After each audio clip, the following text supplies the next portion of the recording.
Just to kind of show you how quick this goes, this is another batch of 250 I have going while the others are in the oven. I've already tumbled these, and this is what's left on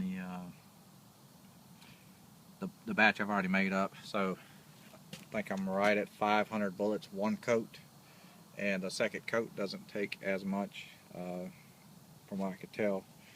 And so I will probably get 500 coated twice out of that one batch of the little 1 tablespoon or tablespoon of hardener, 5 of the coating, and then 5 of the acetone. So it goes quite a ways. I think the expected, what could be expected out of one batch or one setup, I think is about 20,000 to 22,000, I think I was told. So we'll see how that goes. And the batch is done. It's right at 8 minutes in the oven. Take it out. You can see the color has changed quite a bit. That's what happens after you heat it up. So I'll put these under a fan, let them cool. Once they're done, we'll coat them one more time and repeat the process. This is the first batch, baked, cooled, and ready to coat one more time. I'm going to squirt a little coating on it and tumble them same as before. So it doesn't take a lot.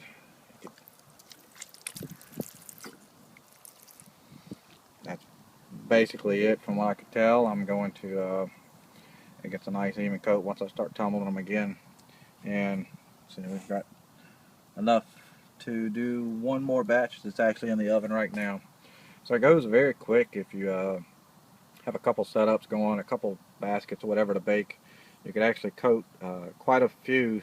Well, in 30 minutes time, you probably could do, I don't know, 500, maybe 1,000 if you got everything precast and ready to go. So I'm going to tumble these and let them dry.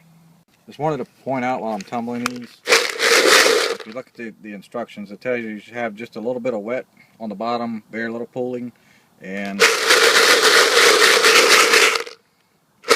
that's kind of what I got. So that's what I've been gauging how much I need to put on there. So thought I'd say that. Show you a couple differences. These is the second batch, first coating that just came out of the oven. This is the first batch of the second coating. They're still drying. They're pretty dry now. I'm fixing to put these in the oven, but you can see the differences there when you. This is first coat, one bake, and then this is a second coat. It's only been baked once. I'm fixing to stick it in the oven again, and it will actually darken up just a little bit more. But that's the differences there.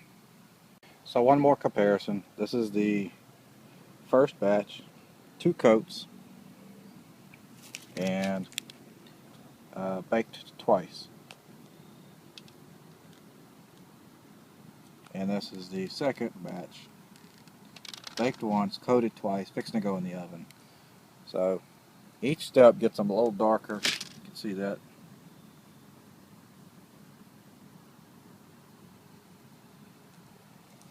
So these are done. That's pretty much all there was to it. Not very, not really time intensive.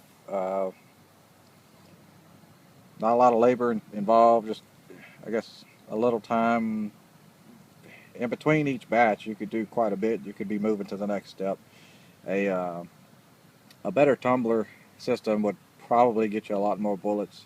I think the batch that I made up was supposed to probably do, I don't know, 700 to 1,000. I don't know if that's 1 or 2 coats, but the batch that I did make will have gotten me 500 rounds, double coated, and ready to go.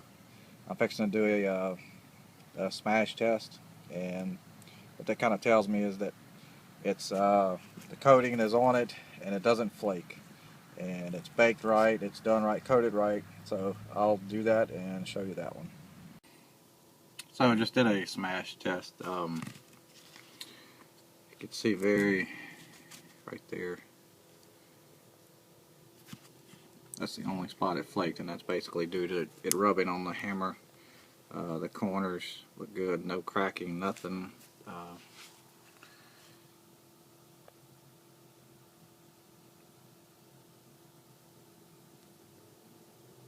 That I could see would tell me that it went wrong. Everything held on the way it was supposed to. So, as far as I could tell,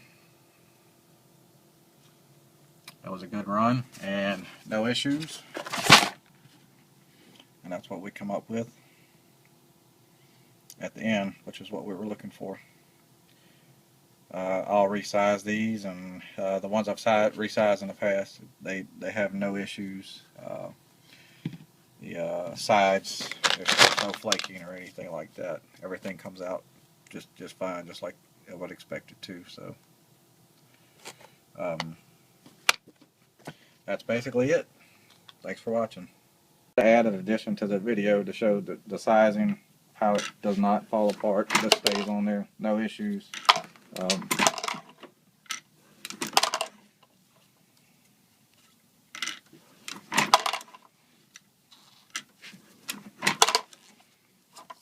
What I wanted to show is one, basically it was a little hard to get through. No fault of the lube, just the sizing itself. But all of them, even after going through the sizer, everything stays like it's supposed to. That's it. Thanks.